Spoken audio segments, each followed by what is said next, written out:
Hola a todos, muy buen día. Gracias por conectarse al episodio de Gerimet TV del día de hoy. Y en estas épocas de otoño, invierno, que empiezan los fríos, es importante platicar de nuestros pulmones, estos órganos vitales para la respiración y de cómo poder favorecer y cuidarlos, no nada más en estas temporadas, sino siempre. Y si tenemos ya algún padecimiento o enfermedad pulmonar, también buscar cómo podemos seguirlos protegiendo y cuidando para que no tengan más daño. Las enfermedades respiratorias son una de las primeras causas de morbilidad, o sea, de enfermedad, pero también de mortalidad a nivel mundial, no nada más en México, sino también en el mundo. El número de muertes por infecciones de vías respiratorias inferiores, o sea, en los pulmones, ha aumentado en las personas de 70 años y más, principalmente como resultado del envejecimiento, por supuesto, poblacional. Es importante recordar que los pulmones son órganos vitales para una función primordial para nuestra vida, que es la respiración. Y la respiración implica dos fases. La inhalación, que es cuando metemos el aire, y la exhalación, que es cuando sacamos el aire. Cuando inhalamos, el diafragma, que es el músculo de la respiración y es el músculo que divide el tórax del abdomen, se contrae y se mueve hacia abajo. Esto aumenta el espacio en la cavidad torácica, en nuestro tórax, y los pulmones se pueden expandir en la caja torácica. Los músculos que se encuentran entre las costillas, que son los intercostales, también ayudan a agrandar la caja torácica y además se contraen para empujar a la caja torácica hacia arriba y hacia afuera cuando inhalamos. A medida que los pulmones se van expandiendo, la nariz o la boca absorben el aire, que es por donde entra, y el aire baja por la tráquea hacia los pulmones. Después de pasar por los tubos bronquiales, que son los tubos principales por donde de la tráquea baja hacia los pulmones, el aire pasa a una estructura muy pequeña, pero muy importante para nuestro cuerpo, que son los alvéolos o los sacos de aire. Cada vez que inhalamos, el oxígeno del aire pasa por las paredes delgadas de estos alvéolos hacia los capilares que los rodean, donde las células de la sangre lo captan usando una proteína muy importante llamada hemoglobina. Al mismo tiempo, el dióxido de carbono, que será el gas de desecho, es transportado nuevamente a los pulmones desde las células del cuerpo hasta el alvéolo, intercambiando el lugar con el oxígeno y vuelve de la sangre de los capilares a los alvéolos. La sangre, que es cargada de células sanguíneas con alto contenido de oxígeno, va a pasar del lado izquierdo del corazón por las venas pulmonares y luego en el corazón va a bombear la sangre oxigenada al resto del cuerpo, por donde pasa por de los vasos sanguíneos a las células. Algo muy importante de recordar es que todas nuestras células necesitan de oxígeno para producir la energía que el cuerpo requiere para funcionar. Cuando las células producen esta energía, crean el producto de desecho que es el dióxido de carbono. Y este dióxido de carbono debe de ser eliminado de la sangre y del cuerpo. Por eso sale de las células, vuelve a la sangre, regresa al pulmón, se intercambia con el oxígeno y sale por la expiración. Una vez que está en el torrente sanguíneo, el dióxido de carbono vuelve al corazón, ingresa al lado derecho, lo que decíamos, pasa por los pulmones, sale de los capilares, vuelve a los alvéolos, se intercambia con el oxígeno que ingresa y desde los alvéolos el dióxido de carbono vuelve a ser exhalado. Cuando exhalamos, el diafragma, que nuevamente es el músculo de la respiración, y los músculos costales o intercostales se van a relajar. Esto reduce el espacio de la cavidad torácica y a medida que la cavidad torácica se hace más chica o se encoge, los pulmones se desinflan, algo parecido cuando dejamos salir el aire de un globo. Al mismo tiempo, el aire con dióxido de carbono sale de los pulmones por la tráquea y se exhala por la nariz o por la boca. La exhalación en realidad no requiere de ningún esfuerzo para el cuerpo, por supuesto, a menos que haya alguna condición o enfermedad pulmonar o por ejemplo, que estemos realizando una actividad física extenuante y que esté haciendo que tengamos este comportamiento a la exhalación. Cuando realizamos actividades físicas, los músculos abdominales se contraen y empujan el diafragma contra los pulmones más de lo habitual, y eso hace que el aire salga más rápidamente de los pulmones. Ahora, ¿qué pasa importante en las personas mayores con respecto a los pulmones? Existen cambios en el envejecimiento pulmonar que favorecen que tengamos algunas situaciones de riesgo. Algo importante es que la vulnerabilidad del sistema inmunitario de las personas mayores las vuelven más propensas a recibir infecciones, especialmente en el aparato respiratorio, lo cual puede aumentar el riesgo de enfermedad, de neumonía, invalidez, incapacidad y, bueno, inclusive llegar a la mortalidad. Otros de los cambios que existen en los pulmones conforme avanza la edad es que los cilios pulmonares, que son una especie de vellosidades o pelitos pulmonares que ayudan a depurar las secreciones naturales de los bronquios, se vuelven más lentas, y al volverse más lentas tendemos a acumular más, más secreciones o mucosidades, lo que favorece nuevamente infecciones. A medida que avanza la edad, también el intercambio de gases tiende a ser un poco más deficiente y no metemos tan fácilmente el oxígeno, y esto viene siendo porque los alvéolos, que son los sacos de aire, están envejecidos, pero también los capilares que hacen el intercambio tienen un envejecimiento natural. Se dice que el pulmón de una persona mayor tiende a tener un comportamiento como si fuera un enfisema muy leve, ¿no? Entonces empiezan a atrapar mucho aire y hay una dificultad para la exhalación. Esos son cambios naturales del envejecimiento. Sin embargo, es importante considerar que en las personas mayores están acostumbrados a minimizar síntomas leves.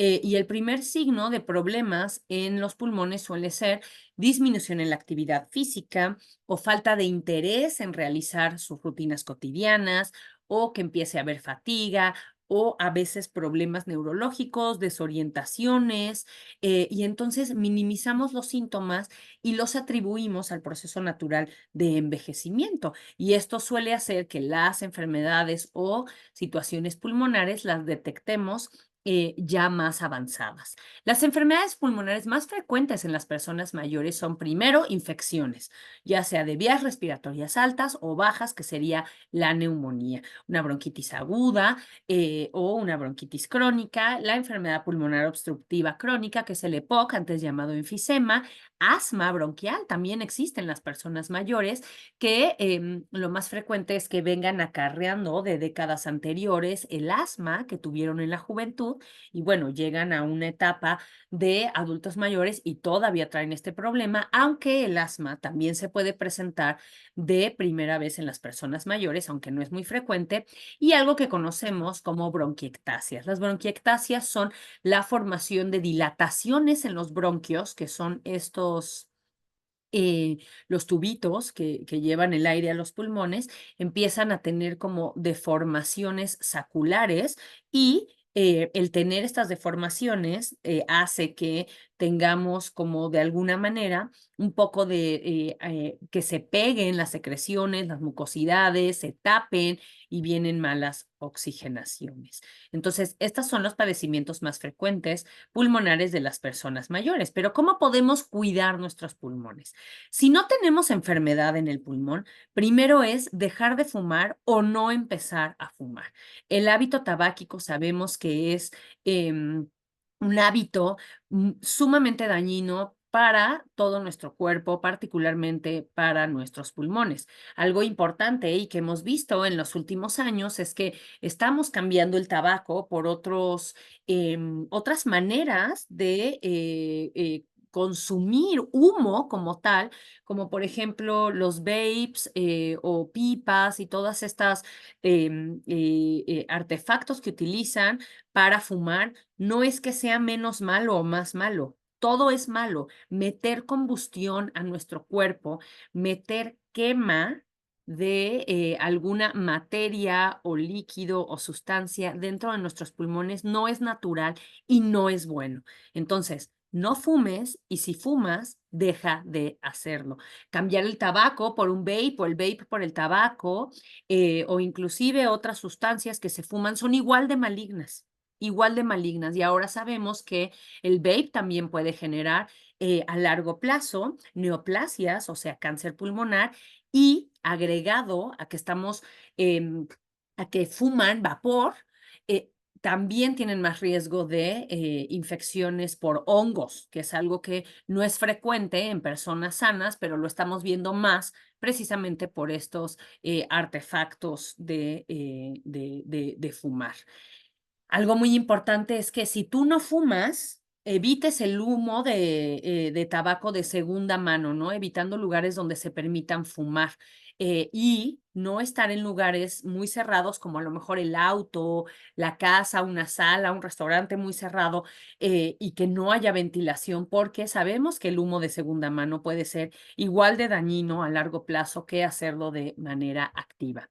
Por supuesto que es muy importante mantener un peso saludable porque el sobrepeso y la obesidad pueden provocar, ya decíamos al principio, que el músculo de la respiración ayuda a que inhalemos y exhalemos. Si tenemos una gran cavidad abdominal y empujamos el músculo de la respiración, tenemos menos posibilidades de hacer un intercambio de gases adecuado. Entonces, los patrones de alimentación que son poco saludables, la falta de actividad física que llevan a sobrepeso y a su vez obesidad también, pueden también generar una situación que no mencionamos, pero que también es constante en las personas mayores, que es la apnea obstructiva del sueño. El SAOS, que es este síndrome de apnea obstructiva del sueño, es esta condición en la que los síntomas o lo que es visible para nosotros es las personas que roncan mucho, pero el nosotros estar con falta de aire, y que es la apnea, durante cierto tiempo durante la noche, genera que existe posibilidades de tener más riesgo cardiovascular, infartos al corazón, daño pulmonar e inclusive se asocia también con deterioro cognitivo o demencia.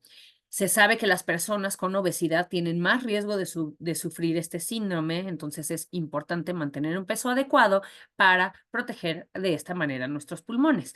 Mantenernos físicamente activos siempre va a ser una buena recomendación. La actividad física fortalece al corazón y a tus pulmones para que trabajen con más eficiencia. Además, la actividad física también va a reducir el riesgo de lesiones o enfermedades pulmonares. Es importante que la actividad física y el ejercicio siempre sea prescrito por un profesional, ya sea un terapeuta físico o un médico especializado en deporte. Algo importante para cuidar a nuestros pulmones es limitar la exposición a contaminantes, que eso es difícil en nuestro país porque actualmente las ciudades están muy contaminadas, pero estar pendientes del índice de calidad del aire externo antes de participar, por ejemplo, en actividades libres. También evitar congestiones de tránsito caminando cuando sea posible o subir las ventanas del coche porque todos esos humos los estamos inhalando y eso inflama a nuestros pulmones. ¿Cómo podemos reducir la contaminación que puede dañar nuestros pulmones en casa? Hay que asegurar que los lugares donde estamos estén bien ventilados, que se limpien periódicamente para evitar acumulación de alergenos, de polvo, de moho, que son cosas microscópicas que estamos constantemente inhalando, ¿no? Es importante que en casa y dentro de nuestras actividades evitemos la quema de combustibles sólidos como madera, como se utilizan en chimeneas y todo esto. Esto es una de las causas por las que también ya están, o sea, está con un marco legal el uso de estufas de este tipo y de chimeneas, porque además de contaminar el aire ambiental, estar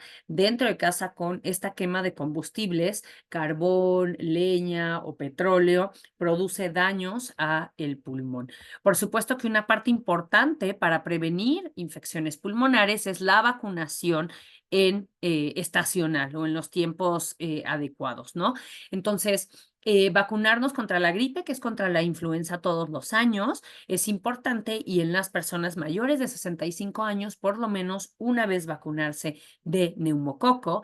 Y solo las personas que tienen enfermedades pulmonares como enfisema, EPOC, fibrosis, bronquiectasias, se puede vacunar de neumococo cada 5 años. Es importante que las personas jóvenes que tienen exposiciones laborales a polvos y químicos que sabemos que dañan los pulmones, como polvo, sílice, vapores, sustancias químicas, tenemos que estas personas usar protección. Esta es la manera en la que podemos cuidar nuestros pulmones, pero recuerda que una alimentación saludable también rica en frutas y verduras que tengan alto contenido de vitamina C y de zinc ayudará a nuestro sistema inmune a que no existan más enfermedades respiratorias infecciosas. Y no lo olvides, la última recomendación, pero no menos importante, es una buena hidratación. Cuando estamos buenos y bien hidratados, nuestra circulación es la adecuada, los alvéolos pueden hacer un intercambio con los capilares de una mejor manera y además la circulación en todo el cuerpo mejora. Y esto nutre a nuestros órganos de una mejor manera, incluidos los pulmones. Espero que la información del día de hoy haya sido de utilidad y que tengan un excelente día. Nos vemos en el próximo episodio. Hasta pronto.